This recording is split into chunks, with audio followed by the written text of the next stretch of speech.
Hi friends, R4യിലേക്ക് എല്ലാവർക്കും സ്വാഗതം. April 7 ചൊവ്വാഴ്ച അമേരിക്കൻ സമയം വൈകുന്നേരം 8 മണി. ആ ഒരു സമയം ലോകം വളരെ ആകാംക്ഷയോടെ കാത്തിരുന്ന ഒരു സമയമായിരുന്നു. അപ്പോൾ ആ സമയം അടുക്കുന്നതിനോട് മുമ്പ് തന്നെ ഏകദേശം ഇന്ത്യൻ സമയം ഇന്ന് ബുധനാഴ്ച പുലർച്ചെ ഏകദേശം 4 മണിക്ക് ട്രംപ് ഒരു ട്രൂത്ത് സോഷ്യൽ പോസ്റ്റുമായിട്ട് വരികയാണ്. അപ്പോൾ അതിൻ്റെ ഒരു മലയാള പരിഭാഷ നമ്മൾ നോക്കുകയാണെങ്കിൽ അതിങ്ങനെയാണ്: പാകിസ്ഥാൻ പ്രധാനമന്ത്രി ഷഹബാസ് ഷെരീഫ്, ഫീൽഡ് മാർഷൽ അസീം മുനീർ എന്നിവരുമായി നടത്തിയ സംഭാഷണങ്ങളുടെ അടിസ്ഥാനത്തിലും അതുപോലെ ഇറാനിലേക്ക് ഇന്ന് രാത്രി അയക്കാൻ തീരുമാനിച്ചിരുന്ന വിനാശകരമായ സൈനിക നീക്കം തടയണമെന്ന അവരുടെ അഭ്യർത്ഥന മാനിച്ചു. അതുപോലെ സ്ട്രെയ്റ്റ് ഓഫ് ഹോർമസ് പൂർണ്ണമായിട്ടും ഉടനടി സുരക്ഷിതമായി തുറന്നു കൊടുക്കാമെന്ന് ഇസ്ലാമിക് റിപ്പബ്ലിക് ഓഫ് ഇറാൻ സമ്മതിക്കുന്നതിന് വിധേയമായിട്ടും 2 ആഴ്ചത്തേക്ക് ഇറാനെതിരെയുള്ള ബോംബാക്രമണങ്ങളും മറ്റാക്രമണങ്ങളും നിർത്തിവെക്കാൻ ഞാൻ സമ്മതിക്കുന്നു. അപ്പോൾ ഇതൊരു ഡബിൾ സൈഡഡ് സീസ് ഫയർ ആയിരിക്കും. ഞങ്ങൾ ഇതിനകം തന്നെ എല്ലാ സൈനിക ലക്ഷ്യങ്ങൾ കൈവരിക്കുകയും അവയെ മറികടക്കുകയും ചെയ്തിരിക്കുന്നു. ഇറാനുമായുള്ള ദീർഘകാല സമാധാനത്തിലും മിഡിൽ ഈസ്റ്റിലെ സമാധാനത്തിനും വേണ്ടിയുള്ള കൃത്യമായ ഒരു കരാറിലേക്ക് ഞങ്ങളേറെ മുന്നേറിക്കഴിഞ്ഞിരിക്കുന്നു. അപ്പോൾ അതുകൊണ്ടാണ് ഇങ്ങനെ ഒരു തീരുമാനമെടുക്കുന്നത്. അതുപോലെ നമുക്ക് ഇറാനിൽ നിന്നും ഒരു 10 പോയിന്റ് പ്രപ്പോസൽ ലഭിച്ചിട്ടുണ്ട്. അത് ചർച്ചകൾക്ക് അനുയോജ്യമായ ഒന്നാണെന്നും ഞങ്ങൾ വിശ്വസിക്കുന്നു. മുൻപ് തർക്കങ്ങൾ നിലനിന്നിരുന്ന മിക്കവാറും എല്ലാ കാര്യങ്ങളിലും അമേരിക്കയും ഇറാനും തമ്മിൽ ധാരണയായിട്ടുണ്ട്. എങ്കിലും 2 ആഴ്ചത്തെ ഈ സമയം കരാർ അന്തിമമാക്കാനും പൂർത്തിയാക്കാനും സഹായിക്കും. അപ്പോൾ ദീർഘകാലം ഈ പ്രശ്നം പരിഹാരത്തോടടുക്കുന്നതിൽ അമേരിക്കയുടെ പ്രസിഡന്റ് എന്ന നിലയിലും മിഡിൽ ഈസ്റ്റിലെ മറ്റ് രാജ്യങ്ങളെ പ്രതിനിധീകരിക്കുന്ന വ്യക്തി എന്ന നിലയിലും ഞാൻ അഭിമാനിക്കുന്നു. ഈ വിഷയത്തിലുള്ള നിങ്ങളുടെ ശ്രദ്ധയ്ക്ക് നന്ദി എന്ന് പ്രസിഡന്റ് ഡൊണാൾഡ് ട്രംപ്. അപ്പോൾ ട്രംപിൻ്റെ ഈ ഒരു ട്രൂത്ത് സോഷ്യൽ പോസ്റ്റ് അദ്ദേഹം പബ്ലിക് ഡൊമൈനിൽ പോസ്റ്റ് ചെയ്തതിന് ശേഷം ഏകദേശം ഇന്ത്യൻ സമയം 5 മണി കഴിഞ്ഞിട്ടുണ്ടാവും. അപ്പോൾ ട്രംപിൻ്റെ ആദ്യത്തെ പോസ്റ്റ് കഴിഞ്ഞത് ഏകദേശം 1 മണിക്കൂർ കഴിഞ്ഞിട്ടാണ് ഇറാൻ്റെ ട്വീറ്റ് ട്രംപ് തൻ്റെ സോഷ്യൽ പ്ലാറ്റ്ഫോമിൽ പങ്കുവെക്കുന്നത്. അപ്പോൾ ഇറാൻ കൊടുത്തിട്ടുള്ള മെസ്സേജ് ഇങ്ങനെയാണ്: ഇപ്പോൾ മേഖലയിലെ യുദ്ധം അവസാനിപ്പിക്കാൻ അശ്രാന്ത പരിശ്രമം നടത്തിയ എൻ്റെ പ്രിയ സഹോദരങ്ങളായ പാകിസ്ഥാൻ പ്രധാനമന്ത്രി ഷെരീഫിനും ഫീൽഡ് മാർഷൽ മുനീറിനും ഇസ്ലാമിക് റിപ്പബ്ലിക് ഓഫ് ഇറാനു വേണ്ടി ഞാൻ നന്ദിയും കടപ്പാടും അറിയിക്കുന്നു. പ്രധാനമന്ത്രി ഷെരീഫിൻ്റെ ട്വീറ്റിലൂടെ നടത്തിയ സൗഹാർദ്ദപൂർവമായ അഭ്യർത്ഥന മാനിച്ചും അതുപോലെ US മുന്നോട്ട് വെച്ച 15 നിർദ്ദേശത്തിൻ്റെ അടിസ്ഥാനത്തിൽ ചർച്ചയ്ക്കുള്ള അവരുടെ ആവശ്യം പരിഗണിച്ചും കൂടാതെ ചർച്ചകൾക്ക് അടിസ്ഥാനമായ ഇറാൻ്റെ 10 നിർദ്ദേശത്തിൻ്റെ പൊതുവായ ചട്ടക്കൂട് അംഗീകരിക്കുന്നതുമായിട്ട് US പ്രസിഡന്റ് പ്രഖ്യാപിച്ചതും കണക്കിലെടുത്ത് ഇറാൻ്റെ സുപ്രീം നാഷണൽ സെക്യൂരിറ്റി കൗൺസിലിന് വേണ്ടി ഞാൻ ഇപ്രകാരം പ്രഖ്യാപിക്കുന്നു: ഇറാനെതിരെയുള്ള ആക്രമണങ്ങൾ നിർത്തുകയാണെങ്കിൽ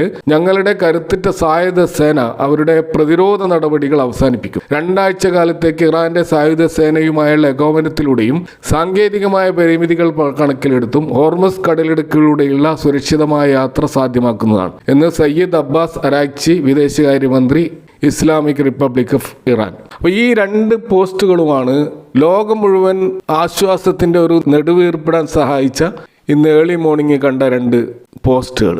അപ്പോൾ യഥാർത്ഥത്തിൽ ഈ 2 പോസ്റ്റുകളിൽ നിന്നും ആരാണ് ഈ യുദ്ധത്തിൽ വിജയിച്ചത് എന്ന് നമ്മൾ നോക്കിക്കഴിഞ്ഞാൽ നിലവിലെ സാഹചര്യത്തിൽ ഇരുപക്ഷത്തിനും അവരുടേതായ നേട്ടങ്ങൾ അവകാശപ്പെടാനുണ്ട്. എന്നാൽ ഇതൊരു പൂർണ്ണ വിരാമമല്ല, താൽക്കാലികമായിട്ടുള്ള ഒരു വിരമിക്കൽ മാത്രമായിട്ടാണ് ഇൻ്റർനാഷണൽ ആയിട്ടുള്ള യുദ്ധ നിരീക്ഷകരൊക്കെ ഇതിനെ കാണുന്നത്. അപ്പോൾ US-നെ സംബന്ധിച്ചിടത്തോളം ലോകത്തിലെ എണ്ണ വ്യാപാരത്തിൻ്റെ പ്രധാന കവാടമായിട്ട് ഹോർമസ് കടലിടുക്ക് തുറക്കാമെന്ന് ഇറാൻ സമ്മതിച്ചത് അവരുടെ ഒരു നയതന്ത്ര വിജയമായിട്ട് അവർക്ക് ഉയർത്തിക്കാട്ടാം. അതുപോലെ ഇറാനെ ആക്രമിക്കുമെന്ന ട്രംപിൻ്റെ ശക്തമായ താക്കീത് അത് ഇറാനെ ചർച്ചാ ടേബിളിലേക്ക് കൊണ്ടുവരാൻ സഹായിച്ചിട്ടുണ്ട് എന്നും വേണമെങ്കിൽ അമേരിക്കക്ക് വാദിക്കാം. അതുപോലെ ലോകത്തിൻ്റെ വിവിധ ഭാഗങ്ങളിൽ നിന്നും ഉയർന്നു വരുന്ന പ്രതിഷേധം അതിനെ താൽക്കാലികമായിട്ടെങ്കിലും ഒഴിവാക്കാൻ അമേരിക്കക്ക് സാധിച്ചുമെന്ന് വേണമെങ്കിൽ ഇവിടെ സമാധാനിക്കാം. ഇനി ഇറാന്റെ സൈഡിലുള്ള നേട്ടങ്ങൾ നോക്കുകയാണെങ്കിൽ ഇറാനിലെ പവർ പ്ലാന്റുകളും പാലങ്ങളും ഉൾപ്പെടുന്ന അവരുടെ ബേസിക് ഇൻഫ്രാസ്ട്രക്ചർ ബോംബിട്ട് തകർക്കുമെന്ന ട്രംപിന്റെ ഭീഷണി തൽക്കാലത്തേക്ക് തടയാൻ ഇറാന് കഴിഞ്ഞു. അതുപോലെ വെടിനിർത്തലിന് പകരമായിട്ട് ഇറാൻ മുന്നോട്ട് വെച്ച 10 പോയിന്റ് പ്ലാന് അത് ചർച്ച ചെയ്യാമെന്ന് US സമ്മതിച്ചത് അത് യഥാർത്ഥത്തിൽ ഇറാന്റെ വലിയൊരു നയതന്ത്ര വിജയമാണ്. കാരണം ആ ഒരു 10 പോയിന്റ് പ്രപ്പോസൽസിൽ ഇറാന് അനുകൂലമായ ധാരാളം പോയിന്റുകളാണ് അതിലുള്ളത്. ഒന്ന്, ഇറാനെതിരെയും അവരുടെ സഖ്യകക്ഷികൾക്കെതിരെയുമുള്ള ആക്രമണങ്ങൾ അവസാനിപ്പിക്കുക, അതുപോലെ യുറേനിയം സമ്പുഷ്ടീകരണം സമാധാന ആവശ്യങ്ങൾക്ക് വേണ്ടി അനുവദിക്കുക, അതുപോലെ ഇറാനെതിരെയുള്ള ഉപരോധങ്ങൾ നീക്കുക, അതുപോലെ പശ്ചിമേഷ്യയിൽ നിന്ന് അമേരിക്കയുടെ സേനകൾ പിൻവലിക്കണം, അതുപോലെ വിദേശ രാജ്യങ്ങളിൽ അമേരിക്ക മരവിപ്പിച്ച ഇറാൻ്റെ ആസ്തികൾ അത് തിരിച്ചു നൽകണം, അതുപോലെ യുദ്ധത്തിൻ്റെ നഷ്ടപരിഹാരം നൽകണം, അതുപോലെ ഹോർമസ് കടലിടുക്കിലുള്ള ഇറാന്റെ മേധാവിത്വം ലോകം അംഗീകരിക്കണം, അതുപോലെ ഇറാനെതിരെ UN അതുപോലെ ആണവോർജ ഏജൻസികളും പാസ്സാക്കിയ പ്രമേയങ്ങൾ റദ്ദാക്കണം. എല്ലാ കാര്യങ്ങളും ഐക്യരാഷ്ട്രസഭ UN സെക്യൂരിറ്റി കൗൺസിൽ ഔദ്യോഗികമായിട്ട് അംഗീകരിച്ച് അന്താരാഷ്ട്ര നിയമത്തിന് കീഴിൽ അത് സുരക്ഷിതമാക്കി വെക്കുകയും വേണം. അപ്പോൾ ഏതായാലും ഈ യുദ്ധത്തിൽ ആര് ജയിച്ചു എന്നുള്ള സാങ്കേതികമായിട്ടുള്ള ചോദ്യങ്ങൾക്കപ്പുറം സമാധാനം ആഗ്രഹിക്കുന്നവരെ സംബന്ധിച്ചിടത്തോളം ഒരു വലിയ യുദ്ധം ഒഴിവായത് ലോകത്തിന് ആശ്വാസമാണ്. ഏതായാലും പാകിസ്ഥാന്റെ മധ്യസ്ഥതയിൽ നടന്ന ഈ ഒരു നീക്കം ഇരു രാജ്യങ്ങൾക്കും അവരുടെ മുഖം രക്ഷിക്കാനുള്ള ഒരു അവസരം നൽകിയിട്ടുണ്ട്. അപ്പോൾ വരും ആഴ്ചകളിൽ ഇസ്ലാമാബാദിൽ നടക്കുന്ന ചർച്ചകൾക്ക് ശേഷമേ ഫൈനലായിട്ടുള്ള ഒരു യുദ്ധവിരാമം നമുക്ക് കാണാൻ കഴിയുകയുള്ളൂ.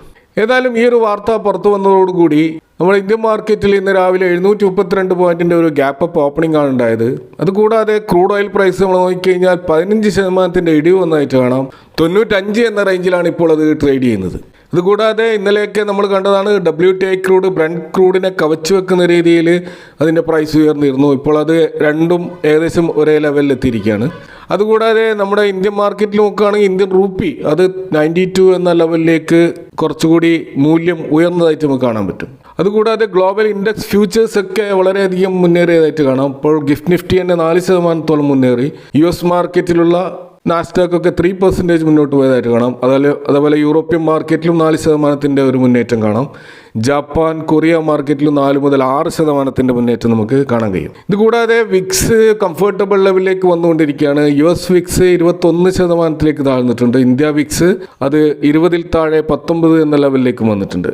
ഇന്ന് മാത്രം ഏകദേശം 20% ഒരു കറക്ഷൻ വിക്സിൽ നടന്നതായിട്ട് കാണാം. അപ്പോൾ മൊത്തത്തിൽ നോക്കുകയാണെങ്കിൽ മാർക്കറ്റിൽ വളരെ പോസിറ്റീവായ ഒരു സെന്റിമെന്റ്സ് മൊത്തത്തിൽ ക്രിയേറ്റ് ചെയ്യപ്പെട്ടതായിട്ടും നമുക്ക് മൊത്തത്തിൽ മനസ്സിലാക്കാം. ഇതുകൂടാതെ ഇന്ന് നമ്മൾ ഡൊമസ്റ്റിക് മാർക്കറ്റിനെ സംബന്ധിച്ചിടത്തോളം RBIയുടെ മോണിറ്ററി പോളിസി കമ്മിറ്റിയുടെ പ്രഖ്യാപനം ഇന്ന് നടന്നിട്ടുണ്ട്. ഗവർണർ സഞ്ജയ് മൽഹോത്ര അതിനോടനുബന്ധിച്ച് നടത്തിയ പ്രസംഗത്തിലെ കാര്യങ്ങൾ നമ്മൾ നോക്കുകയാണെങ്കിൽ അദ്ദേഹം പറഞ്ഞിട്ടുള്ളത് നിലവിലെ ഗ്ലോബൽ ജിയോ പൊളിറ്റിക്കൽ സാഹചര്യങ്ങൾ അതേപോലെ തന്നെ ഇൻഫ്ലേഷന്റെ സാധ്യതകളും കണക്കിലെടുത്തുകൊണ്ട് പലിശ നിരക്കുകളിൽ മാറ്റം വരുത്തേണ്ടതില്ലെന്നാണ് RBI തീരുമാനിച്ചിരിക്കുന്നത്. അപ്പോൾ റിപ്പോ റേറ്റ് 5.25 എന്ന നിലയിൽ മാറ്റമില്ലാതെ തുടരുന്നതായിരിക്കും. അതുപോലെ തന്നെ RBIയുടെ സ്റ്റാൻസ് അത് ന്യൂട്രലായിട്ട് നിലനിർത്തിയിരിക്കുകയാണ്. ഇപ്പോൾ ന്യൂട്രൽ ആയതുകൊണ്ട് തന്നെ ഭാവിയിലെ സാഹചര്യം അനുസരിച്ചിട്ടുള്ള ഒരു മാറ്റങ്ങളായിരിക്കും പോളിസിയിൽ ഉണ്ടാവുക.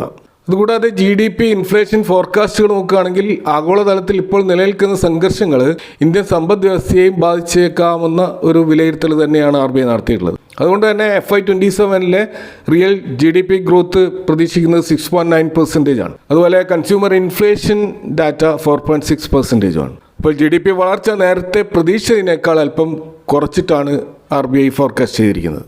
അതുകൂടാതെ രൂപയുടെ മൂല്യം കുറയുന്നതുമായി ബന്ധപ്പെട്ടിട്ടുള്ള ചില പരാമർശങ്ങൾ അദ്ദേഹം നടത്തിയായിട്ട് കാണാം. അപ്പോൾ അതിൽ അദ്ദേഹം പറയുന്നത് ഇന്ത്യയുടെ വിദേശ നാണ്യത്തിൻ്റെ ആ ഒരു റിസർവ് അത് വളരെ സ്ട്രോങ് ആണെന്നും രൂപയുടെ അമിതമായിട്ടുള്ള ഈ ഒരു വളറ്റിലിറ്റി തടയാൻ RBI ഇടപെടുമെന്നും അദ്ദേഹം ഉറപ്പ് നൽകിയതായിട്ടും അദ്ദേഹത്തെ പ്രസംഗത്തിൽ നമുക്ക് മനസ്സിലാക്കാം. അതുകൂടാതെ ബാങ്കുകളുടെ അവരുടെ ക്യാപിറ്റലുമായി ബന്ധപ്പെട്ടിട്ട് ഉള്ള റെസ്ട്രിക്ഷൻസ് പലതും ഒരു ഇളവുകൾ നൽകാനുള്ള പല നിർദ്ദേശങ്ങളും RBI മുന്നോട്ട് വെച്ചിട്ടുണ്ട്. അപ്പോൾ ഇത് ബാങ്കുകളെ സംബന്ധിച്ചിടത്തോളം വളരെ പോസിറ്റീവായിട്ടുള്ള കാര്യമാണ്. ഇന്ന് തന്നെ നമുക്ക് കാണാൻ പറ്റും നിഫ്റ്റി ബാങ്ക് ഏകദേശം 5.6% മുന്നോട്ട് പോയി. അതുപോലെ ഫൈനാൻഷ്യൽ സർവീസസ് 5.5% മുന്നോട്ട് പോയതായിട്ട് കാണാം. അപ്പോൾ ഇവിടെ തീർച്ചയായിട്ടും ഈ US ഇറാൻ വെടിനിർത്തൽ വാർത്ത വന്നതോടുകൂടി ഒരു പോസിറ്റീവ് തരംഗം നമ്മുടെ മാർക്കറ്റിലുണ്ടായിരുന്നു. അതുകൂടാതെ ബാങ്കിങ് സ്റ്റോക്കുകളുടെ Q4 റിസൾട്ടിന് മുന്നോടിയായിട്ട് വന്നിട്ടുള്ള പല ബിസിനസ് അപ്ഡേറ്റുകളും ബാങ്കുകളുടെ ക്രെഡിറ്റ് ഗ്രോത്ത് വർദ്ധിക്കുന്നതായിട്ടും അതുപോലെ ഡെപ്പോസിറ്റ് ഗ്രോത്തും വർദ്ധിക്കുന്നതായിട്ടും നമുക്ക് കാണാൻ കഴിയും. അപ്പോൾ അതുകൊണ്ട് തന്നെ ബാങ്കുകളുടെയും NBFCകളുടെയും ബിസിനസ് വളർച്ച വരും ക്വാർട്ടറുകളിൽ വളരെ സ്ട്രോങ് ആയിരിക്കുമെന്നാണ് പൊതുവെ വിലയിരുത്തപ്പെടുന്നത്. അതിൻ്റെ അടിസ്ഥാനത്തിലുള്ള ഒരു മൂവ് ഇന്ന് നമുക്ക് പല ബാങ്കിങ് സ്റ്റോക്കുകളിലും കാണാൻ പറ്റും. 7 to 9% മുന്നേറിയ ടോപ്പ് 5 ബാങ്കുകൾ നോക്കുകയാണെങ്കിൽ A small finance bank, union bank, IDFC first bank, Canara bank, bank of Baroda പോലെയുള്ള സ്റ്റോക്കുകളിലാണ് വമ്പിച്ച ഒരു മുന്നേറ്റം നമ്മൾ കാണുന്നത്. ഇതേപോലെ തന്നെ നോൺ ബാങ്കിങ് ഫൈനാൻസ് കമ്പനികൾ എടുക്കുകയാണെങ്കിൽ അവിടെ 7 മുതൽ 10% മുന്നേറ്റം നടന്നതായിട്ട് കാണാം. ഇപ്പോൾ ശ്രീറാം ഫിനാൻസ്, ചോല ഫൈനാൻഷ്യൽസ്, അതുപോലെ Muthoot finance, BSE, Bajaj finance പോലെയുള്ള സ്റ്റോക്കുകളിലും ഈ രീതിയിലുള്ള ഒരു മുന്നേറ്റം നമുക്ക് കാണാൻ കഴിയും. ഇതുകൂടാതെ ഇന്ന് വമ്പിച്ച മുന്നേറ്റം നടന്ന ഒരു സെക്ടറാണ് റിയൽറ്റി സെക്ടർ. അവിടെ ഏകദേശം 6.7% ഇൻഡെക്സിൻ്റെ മുന്നേറ്റമാണ് നമുക്ക് കാണുന്നത്. അപ്പോൾ തീർച്ചയായിട്ടും ഈ ക്രൂഡ് ഓയിലിൻ്റെ വില കുറയുമ്പോൾ ട്രാൻസ്പോർട്ടേഷൻ ചെലവ് കുറയും. കൂടാതെ പെയിൻറ്റ്, പ്ലാസ്റ്റിക്, ബിറ്റുമിൻ തുടങ്ങിയ പെട്രോളിയം ബേസ്ഡ് ആയിട്ട് ഉൽപ്പന്നങ്ങളുടെ വില കുറയുന്നത് ബിൽഡർമാരുടെ ലാഭം വർദ്ധിപ്പിക്കും. അതുപോലെ ഇന്നത്തെ RBI പോളിസിയിൽ വന്ന ഇൻട്രസ്റ്റ് റേറ്റ് മാറ്റമില്ലാതെ തുടരുന്നത്, അതും വളരെ പോസിറ്റീവായിട്ട് ഈ സെക്ടറിലേക്ക് വന്നിട്ടുണ്ട്. പ്രത്യേകിച്ച് ഹോം ലോൺ EMIകൾക്ക് വലിയ മാറ്റം ഉണ്ടായില്ല. പലിശ നിരക്ക് കൂടാത്തതിനാൽ വീട് വാങ്ങാൻ ഉദ്ദേശിക്കുന്നത് സംബന്ധിച്ചിടത്തോളം അവരുടെ ബേർഡൻ വർദ്ധിക്കുന്നില്ല. അപ്പോൾ അതുകൊണ്ട് തന്നെ ഇത് വീടുകളുടെ വിൽപ്പന വർദ്ധിക്കാൻ സഹായിക്കും. പലിശ നിരക്കുകൾ സ്ഥിരമായി നിൽക്കുന്നത് വലിയ ലോണുകൾ എടുത്ത് പ്രൊജക്റ്റുകൾ ചെയ്യുന്ന ഡെവലപ്പർമാർക്ക് അവരുടെ ഒരു ഫൈനാൻഷ്യൽ പ്ലാനിങ് വളരെ എളുപ്പമാക്കുന്നുണ്ട്. കൂടാതെ പ്രമുഖ റിയൽ എസ്റ്റേറ്റ് കമ്പനികൾ പുറത്തുവിട്ട കഴിഞ്ഞ സാമ്പത്തിക വർഷത്തിലെ കണക്കുകൾ നോക്കിക്കഴിഞ്ഞാൽ പ്രസ്റ്റീജ് എസ്റ്റേറ്റിൻ്റേത് 30,000 കോടി രൂപയുടെ റെക്കോർഡ് പ്രീ സെയിൽസ് രേഖപ്പെടുത്തിയിട്ടുണ്ട്. അതുപോലെ ഓഥ ഡെവലപ്പേഴ്സ് അഥവാ മാക്രോടെക് പ്രീ സെയിൽസ് 20,000 കോടി കടന്നതായിട്ടാണ് കണക്കുകൾ സൂചിപ്പിക്കുന്നത്. അപ്പോൾ ഇത്തരം പോസിറ്റീവായിട്ടുള്ള ബിസിനസ് അപ്ഡേറ്റുകളും റിയൽറ്റി സെക്ടറിൽ റിക്കവറി കാരണമായിട്ടുണ്ട്. ഇതുകൂടാതെ ടെക്നിക്കലായിട്ട് നോക്കുകയാണെങ്കിലും പല റിയൽ എസ്റ്റേറ്റ് മേഖലയിലുള്ള സ്റ്റോക്കുകളും ഓവർസോൾഡ് സോണിലായിരുന്നു ഉണ്ടായിരുന്നത്. അതുകൊണ്ട് തന്നെ ഇവിടെ ഒരു വാല്യൂ ബൈയിങ് നടന്നതായിട്ട് നമുക്ക് മനസ്സിലാക്കാം. അപ്പോൾ മുന്നേറിയ സ്റ്റോക്കുകൾ നോക്കുകയാണെങ്കിൽ Lodha Developers, Prestige Estate, DLF, Phoenix Mills, അതുപോലെ ആദിത്യ ബിർള റിയൽറ്റി, ഗോദ്രേജ് പ്രോപ്പർട്ടീസ് പോലെ സ്റ്റോക്കിൽ 7 to 8% ഒരു റാലിയാണ് ഇന്ന് നടന്നത്. ഇതുപോലെ വമ്പിച്ച മുന്നേറ്റം നടത്തിയ മറ്റൊരു ഇൻഡെക്സ് ഓട്ടോ ഇൻഡെക്സ് ആണ്. അപ്പോൾ സ്വാഭാവികമായിട്ടും ഫ്യൂവൽ കോസ്റ്റ് കുറയുന്നത് വാഹനങ്ങളുടെ ആ ഒരു റണ്ണിങ് കോസ്റ്റ് കുറക്കുന്നത് കൊണ്ട് തന്നെ പുതിയ വാഹനങ്ങൾ വാങ്ങാൻ ആളുകളെ അത് സ്വാഭാവികമായിട്ട് പ്രേരിപ്പിക്കും. പ്രത്യേകിച്ച് ട്രക്കുകൾ, ബസ്സുകൾ തുടങ്ങിയ വാണിജ്യ വാഹനങ്ങളുടെ വിൽപ്പനയിലും ഇത് ഗുണം ചെയ്യും. കൂടാതെ ഓട്ടോമൊബൈൽ നിർമ്മാണ രംഗത്ത് ആവശ്യമായിട്ടുള്ള പല റോ മെറ്റീരിയൽസും അത് ഈ പെട്രോളിയം ലോജിസ്റ്റിക് മേഖലയിലുള്ള കോസ്റ്റ് കുറയുന്നതോടുകൂടി ആ ഒരു കോസ്റ്റ് എഫക്റ്റീവായിട്ട് ഈ സെക്ടറിൽ ഗുണം ചെയ്യാനുള്ള സാധ്യതയുമുണ്ട്. കൂടാതെ RBI പലിശ നിരക്ക് മാറ്റമില്ലാതെ തുടർന്നത് ഓട്ടോ സെക്ടറിനും ഗുണകരമാണ്. കാരണം ഇന്ത്യയിലെ 75% വാഹനങ്ങളും വെഹിക്കിൾ ലോൺ എടുത്തിട്ടാണ് വിൽക്കപ്പെടുന്നത്. അപ്പോൾ അതുകൊണ്ട് തന്നെ വാഹന വിപണിയിലെ ആ ഒരു ഡിമാൻഡ് നിലനിർത്താൻ അത് സഹായിക്കും. ഇതുകൂടാതെ ടാറ്റ മോട്ടോഴ്സ്, മഹീന്ദ്ര പോലെയുള്ള കമ്പനികൾ അവരുടെ പുതിയ മോഡലുകളുടെ ബുക്കിങ്ങിൽ വമ്പിച്ച വർധനമാണ് ഉണ്ടായിട്ടുള്ളത്. അതുകൂടാതെ മാരുതി സുസുക്കിയുടെ എക്സ്പോർട്ടിലൊക്കെ വമ്പിച്ച കുതിച്ചുചാട്ടമാണ് ഓൾറെഡി ഉള്ളത്. അപ്പോൾ ഇതൊക്കെ ആ സെക്ടറിൽ പോസിറ്റീവായി വന്നതും മൊത്തത്തിലുള്ള സെൻറ്റിമെൻറ്റ്സും തരംഗവും കാരണം വമ്പിച്ച ഒരു മുന്നേറ്റം ഇന്ന് ഓട്ടോ സെക്ടറിൽ നമുക്ക് കാണാൻ കഴിയും. അപ്പോൾ അവിടെ നേട്ടമുണ്ടാക്കിയ സ്റ്റോക്കുകളിൽ ഓട്ടോ ആക്സിലറി കമ്പനികളും നമുക്ക് കാണാൻ കഴിയും. അപ്പോൾ വമ്പിച്ച മുന്നേറ്റം നടത്തിയ ടോപ്പ് 7 സ്റ്റോക്കുകൾ നമ്മൾ നോക്കിക്കഴിഞ്ഞാൽ അശോക് ലേലൻഡ്, മദേഴ്സൺ, അതുപോലെ Tata Motors passenger vehicle, Eicher Motors, Bosch limited, Mahindra and Mahindra, you know Minda പോലെയുള്ള സ്റ്റോക്കുകളിൽ ഏകദേശം 6 to 12% മുന്നേറ്റം മൊത്തത്തിൽ നടന്നതായിട്ട് കാണാം. ഇതുപോലെ മറ്റൊരു സെക്ടർ ശ്രദ്ധേയമായിട്ടുള്ളത് കൺസ്യൂമർ ഡ്യൂറബിൾസ് ആണ്. അപ്പോൾ RBI പലിശ നിരക്കുകൾ വർദ്ധിപ്പിക്കാത്തത് ഈ മേഖലയിൽ വളരെയധികം പോസിറ്റീവായിട്ട് വന്നിട്ടുണ്ട്. കാരണം കൺസ്യൂമർ ഡ്യൂറബിൾസ് ഉൽപ്പന്നങ്ങളിൽ ഭൂരിഭാഗവും 0% ഫിനാൻസിലൂടെ EMI വഴിയാണ് വിൽക്കപ്പെടുന്നത്. അപ്പോൾ ഈ പലിശ നിരക്ക് സ്ഥിരമായി നിൽക്കുന്നത് കൺസ്യൂമേഴ്സിനെ സംബന്ധിച്ചിടത്തോളം ഇത്തരം സാധനങ്ങൾ വാങ്ങാനുള്ള ഒരു ഇൻട്രസ്റ്റ് വർദ്ധിക്കാൻ കാരണമാകും.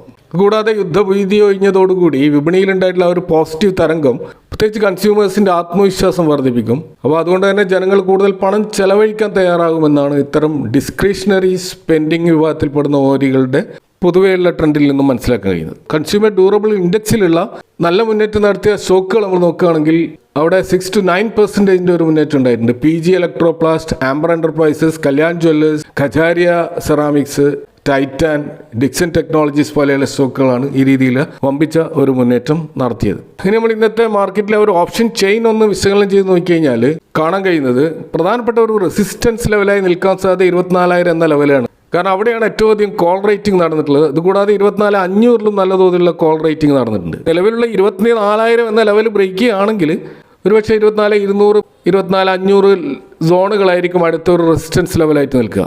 ഇനി സപ്പോർട്ട് സൈഡിലേക്ക് നോക്കുകയാണെങ്കിൽ പുട്ട് സൈഡിലുള്ള ഹൈയസ്റ്റ് ഓപ്പൺ ഇൻട്രസ്റ്റ് നമ്മൾ കാണുന്നത് 23,800, 23,500 എന്നീ ലെവലുകളിലാണ്. അപ്പോൾ പെട്ടെന്നൊരു ഇടിവുണ്ടായാൽ പോലും 23,800 ഒരു പ്രധാനപ്പെട്ട സപ്പോർട്ട് ലെവലായിട്ട് നിൽക്കാനുള്ള സാധ്യതയുണ്ട്. പുട്ട് കോൾ റേഷ്യോ നമ്മൾ നോക്കിക്കഴിഞ്ഞാൽ 1.2 എന്ന നിലയിലേക്ക് അത് ഉയർന്നിട്ടുണ്ട്. അത് സൂചിപ്പിക്കുന്നത് ഒരു ബുള്ളിഷ് സാഹചര്യം മാർക്കറ്റ് നിലനിൽക്കുന്നുണ്ട് എന്നുള്ളതാണ്. എന്നാൽ അവിടെ നമ്മൾ ശ്രദ്ധിക്കേണ്ട ഒരു കാര്യം, കഴിഞ്ഞ ദിവസങ്ങളിൽ വിപണി താഴുമെന്ന് പ്രതീക്ഷിച്ചിട്ട് സെൽ ചെയ്തവർ, പ്രത്യേകിച്ച് ഷോർട്ട് സെല്ലേഴ്സ്, ഇന്ന് കൂട്ടത്തോടെ അവരുടെ പൊസിഷനുകൾ ക്ലോസ് ചെയ്തുകൊണ്ട് ഷോർട്ട് കവറിങ് നടത്തിയിട്ടുണ്ടാവും. അപ്പോൾ അതാണ് നിഫ്റ്റി ഇത്ര വേഗത്തിൽ 24,000 കൊണ്ട് ചെന്ന് എത്തിച്ചത്. അപ്പോൾ അവരുടെ ഒരു പ്രോഫിറ്റ് ബുക്കിംഗ് നമുക്ക് വരും ദിവസങ്ങളിൽ പ്രതീക്ഷിക്കേണ്ടി വരും. അപ്പോൾ തീർച്ചയായിട്ടും ഇന്ത്യ വിക്സ് അതിൻ്റെ വളറ്റിലിറ്റി ഒരു കൂൾ ഡൗൺ ചെയ്യപ്പെട്ടിട്ടുണ്ട് എന്ന് സൂചിപ്പിക്കുന്നുണ്ട്. ഇതൊരു ആത്മവിശ്വാസം നൽകുന്ന ഒരു കാര്യമാണ്. അപ്പോൾ ഇതൊക്കെയാണ് ഇന്നത്തെ മാർക്കറ്റുമായി ബന്ധപ്പെട്ട് നിങ്ങളുമായി ഷെയർ ചെയ്യാനുള്ളത്. ഈ വിഷയങ്ങളുമായി ബന്ധപ്പെട്ടുള്ള നിങ്ങളുടെ അഭിപ്രായങ്ങളും കമൻറ്റുകൾ അറിയിക്കുക. Thank for watching. See you next time with another video.